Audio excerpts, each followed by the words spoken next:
ಬಂದೆ. ಬಂದವನೇ ತಿರುಗಿ ಹಿಂದೆ ಕಂಡೆ.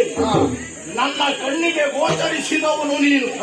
ಹಾಗಾದ್ರೂ ಜಲರಾಶಿಯೇ ಮುಂದೆ ಬಂದವ ನಾನು. ಹೌದು, ನಾನು ಮೊದಲು ಬಂದೆ, ಆಮೇಲೆ ನೀನು ಬಂದೆ. ಹೌದು, ನಾನು ಮೊದಲು ನೀನು ನಂತರ. ಆದ್ದರಿಂದಲೇ ನಾನು ದೊಡ್ಡವ, ನೀನು ಸಣ್ಣವ. ನಾನು ಜ್ಯೇಷ್ಠ, ನೀನು ಕನಿಷ್ಠ.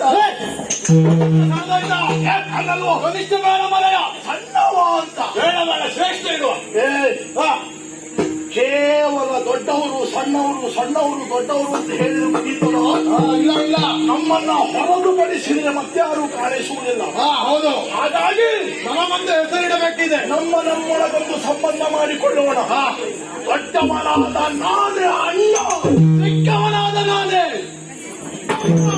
ಅಣ್ಣ, ತಮ್ಮ, ತಮ್ಮ ಅಣ್ಣ, ಒಟ್ಟಿನಲ್ಲೇ ಅಣ್ತಮ್ಮ, ಅಣ್ತಮ್ಮ ತಮ್ಮಣ್ಣ. ನೀನು ನನ್ನ ಅಣ್ಣ ಅಂತ ಕರಿಬಹುದು, ನಾನು ನಿನ್ನನ್ನ ಪ್ರೀತಿಯಿಂದ ತಮ್ಮ ಅಂತ ಕರಿಬಹುದು. ನಾವಿದ್ರೆ ಅಲ್ಲ, ಹೀಗೆ ಹುಡುಕುತ್ತಾ ಹೋದರೆ ಮೂರನೇದಾಗಿ ಯಾರಾದ್ರೂ ಬಂದ್ರೆ ಸಿಗಬಹುದು. ನಿನಗೆ ಅಣ್ಣ ಅಂತ ಕರೆದಿರ ಆದೀತು, ನಿನಗೆ ತಮ್ಮ ಅಂತ ತಮ್ಮ ಆಗ್ತದ ಆಗ್ಲಿಕ್ಕಿಲ್ಲ, ನಿನಗೆ ಸಿಟ್ಟು ಬರ್ತದೆ. ಹೌದು, ಆದ್ದರಿಂದ ಕರೆಯುವುದಕ್ಕೆ ನಮಗೆ ಹೆಸರಾಗಬೇಕು. ಹೆಸರಿಡುವವರು ಯಾರು ಯಾರಿದ್ದಾರೆ? ಅಪ್ಪ ಇಲ್ಲ. ಇಲ್ಲ, ನೀನೀಗ ನನಗೆ ಹೆಸರಿಡುವುದಕ್ಕೆ ನನ್ನ ಅಪ್ಪ ಆಗು. ನಾನೀಗ ಸ್ವಲ್ಪ ಹೊತ್ತಿನ ಮಟ್ಟಿಗೆ ಮಗ ಆಗ್ತೇನೆ. ಹಾಗಾದ್ರೆ ಹಾಗೆ ಹೆಸರಿಡಬೇಕಲ್ಲ. ಹೌದು, ಅಲ್ಲಿ ನಿಲ್ಲ.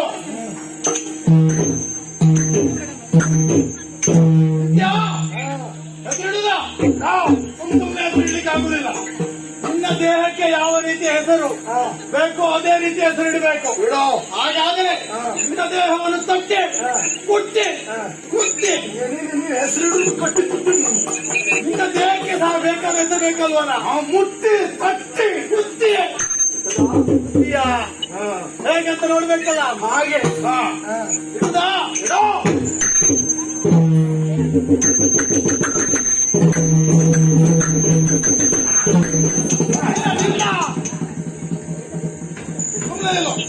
ಮುಟ್ಟಿದ್ರು ಸಾಕು, ಮುಟ್ಟಿಬೇಡ.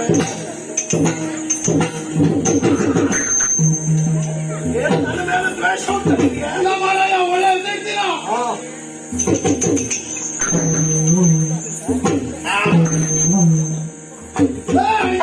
ಹೆಸರಿಡ್ಲಿಕ್ಕಾಗ್ತಿಲ್ಲ, ಸುಮ್ಮನೆ ರಗಳೆ ಕೊಡಬೇಡ. ಏನು ಒಳ್ಳೆ ಹೆಸರಿಡ್ಬೇಕು ಮರಯ.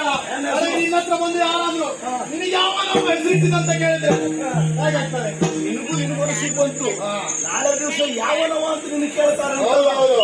ಯಾಕೆ ಹೇಳು? ನನ್ನ ನಿರೀಕ್ಷೆಯಲ್ಲೇ ಇರಲಿಲ್ಲ ನೀನು ನನಗೆ ಸಿಕ್ಕಿ ಅಂತ. ಆಗಿರುವಾಗ ಸಿಕ್ಕಿದ ದಿವಸ ಹೊಡೆದು ಮುಗಿಸುವಂತ. ಹೊಡೆದು ಮುಗಿಸುವುದಲ್ಲ, ಒಳ್ಳೆ ಒಂದು ಹೆಸರು ಕೊಟ್ಟು ಒಳ್ಳೆ ರೀತಿಯಲ್ಲಿ ಇಟ್ಕೊಳ್ಳುವಂತ. ಏನೆಸರು? ಅಣ್ಣ, ನಿನ್ನ ದೇಹವನ್ನು ಮುಟ್ಟಿದೆ, ತೊಟ್ಟಿದೆ, ಸ್ಪರ್ಶಿಸಿದೆ. ಏನನಿಸಿತು ನಿನಗೆ? ಮುಟ್ಟಿದ್ರು ಮರೆಯ ಎಲ್ಲ ಕಡೆಯಲ್ಲೂ